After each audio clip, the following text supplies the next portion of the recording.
This is not a rant that I wanted to do. Despite what some of you may think, I am not an MCU hater. Am I more critical of the MCU? Yes. But despite all of the MCU's shortcomings, despite how much I rather enjoy seeing them mess up from time to time, this is not a video that I am happy about making. Now, if you've seen the title or the thumbnail above, you know what we're here to talk about. For all of my new viewers, rest assured everything is live and on the fly, no scripts, all one take.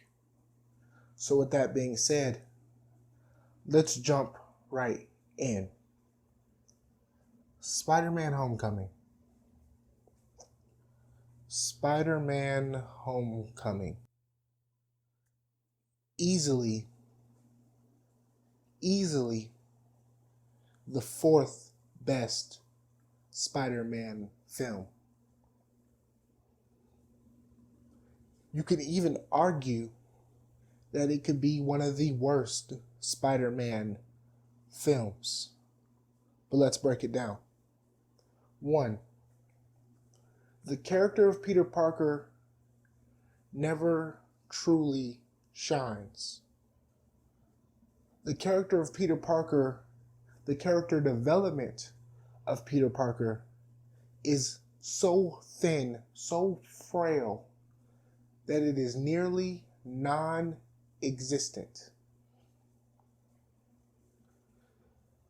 Throughout the movie, we get this kid who, for some reason, feels like he's a loser, which I can't quite understand. He's in a private school from what I've seen, from what I gathered. He's in a private school. He's in a school that is for smart kids.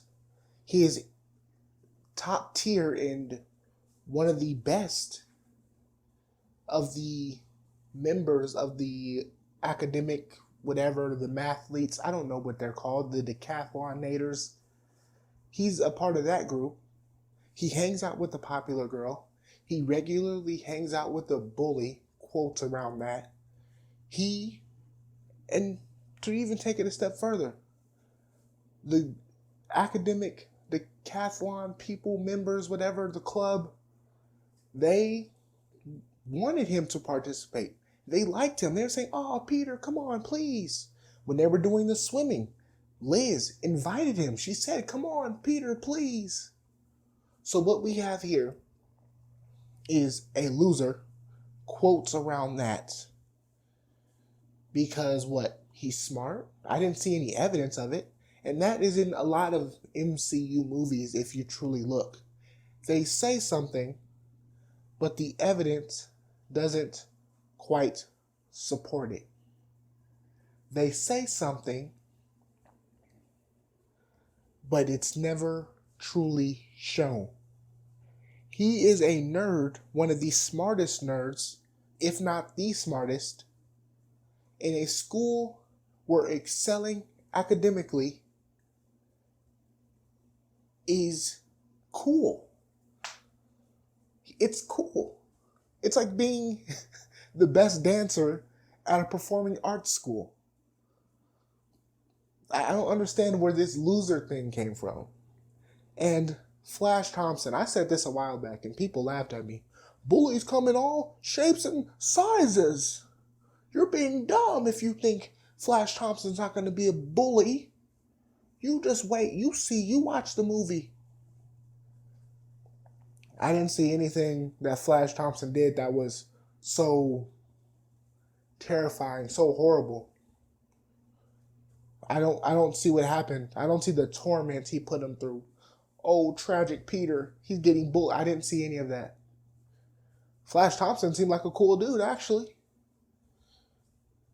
He seemed like he was just the wisecracker, the jokester of the group. He didn't really do anything that seemed outlandish or bully-ish. Maybe that's just this new day and age where anything can be considered bullying. Moving on to the meatier aspects of the film. The comedy. Yes, comment down below, call me dumb, call me a loser, call me whatever you want.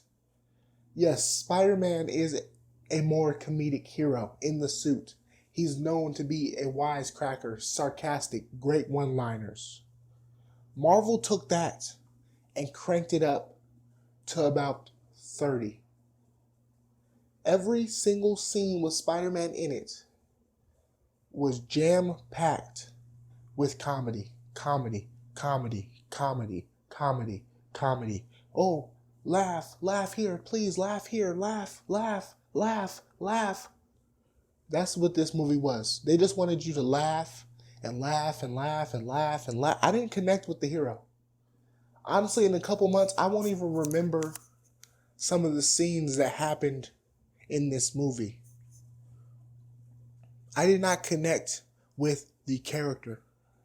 As opposed to when Andrew Garfield was Spider-Man, like when Tobey Maguire was Spider-Man, I connected with the person Peter Parker. I never connected with the person Tom Holland, Peter Parker. I never connected with him. I didn't care. When he was crushed under the building, I didn't care. I didn't care really. When he was crying, I thought there was going to be a moment that engaged me. I kind of was interested, but I didn't really care. It didn't compare to when Spider-Man was getting his face beat in by Sandman. It didn't compare to when Spider-Man was getting beat down by Green Goblin. It didn't compare to when Spider-Man was losing to the Lizard and Gwen Stacy's father had to sacrifice his life. It didn't compare because there was nothing to make it compare. This was the shallowest of Spider-Man movies to date.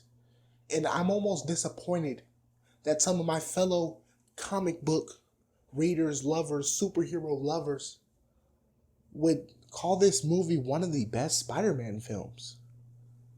What? This was one of the most shallow films I have seen. And it bugs me because Spider-Man is such a deep character. He is such a deep character. But he is so shallow here. His motivations are shallow. His conflict is so shallow that I never truly connect with him, and I do not care what he is doing. Moving on. The suit. Spider-Man is given this advanced suit. Cool. Eventually, he upgrades the suit and it turns into Karen or whatever, some type of Tony Stark program. And honestly, I checked out of the movie at that point. If I'm going to be honest with you guys, I literally I put my head down and I had to breathe and just say, watch the movie, watch the movie, watch the movie. Why is Spider-Man being given some of the most high-tech equipment ever? And this goes back to what I said in my last rant. Spider-Man is supposed to be his own hero. Instead, they give him this super suit that does reconnaissance for him. He can listen to conversations now. He has an interrogation mode, enhanced combat mode, a spider drone. And none of it did he create on his own. I'm sorry guys, but I don't want to hate this movie, but I can't feel anything but hatred towards this movie. This movie felt to me like how a Robin solo movie would be done. Stay with me, please, let me explain. This movie seemed as though you could pluck the character of Robin preferably the first Robin, the almighty Grayson himself. And this is what you would get. Batman / Tony Stark looking over the character's shoulder, constantly keeping him out of the loop, questioning his tactics, putting him on the sideline. That's what this felt like. But last time I checked, Spider-Man was his own hero. And that is what I really want to take away from this. Spider-Man being his own hero. But he's not. He wasn't. He wasn't his own hero in this movie, and that bugged me. Instead, they've given him the Tony Stark father figure, which was also packed with comedic moments except for one scene.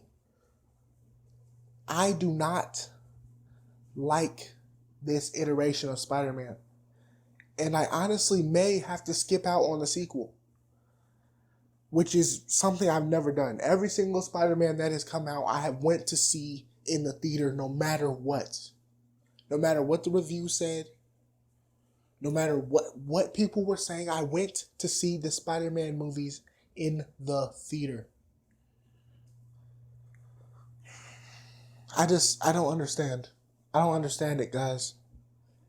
The villain, Vulture, he was actually pretty cool. I think Michael Keaton did a great job in an otherwise shallow movie. It was a typical Marvel movie cranked up to 20. And I'm highly disappointed that they cranked up the comedy times 10. And that really hurts because there was no character development. I don't know what generation you're from. I don't know what type of movies you like. But I like the characters to develop. I like the characters to have a purpose that is not razor thin. So thin that it might as well not exist. And that is what this is. I don't know how long this video is going to be. But it's no cuts, no edits. One take. I don't know. I don't know, guys. I truly dislike everything about this movie. I can't see... I mean, Tom Holland was cool. Maybe he could do better with a more character-driven script. Maybe the second one will be more character-driven. But his motivations are not there. The character of Peter Parker is non-existent. I mean, they pretty much just did a movie and casted Tom Holland for the voice. I think that's what they did. They simply casted Tom Holland because he could do a cool voice. He had a cool Spider-Man voice. That's about all I could give him. But other than that, what was it? What am I watching this for? For a voiceover? If I want to hear the guy's voice, I could go watch the animated Spider-Man, which is a much better cartoon than the current one. There is no character development, no growth in the character, and I was just extremely disappointed, guys. Comment down below. Let me know what you thought about the Spider-Man Homecoming movie. Let me know if you agree, disagree. If you feel like I'm wrong on certain things, go ahead and comment that down below. I love to read everybody's points and fair criticisms and their takeaways from things. With that being said, like, subscribe, share, and I'll see you guys next time.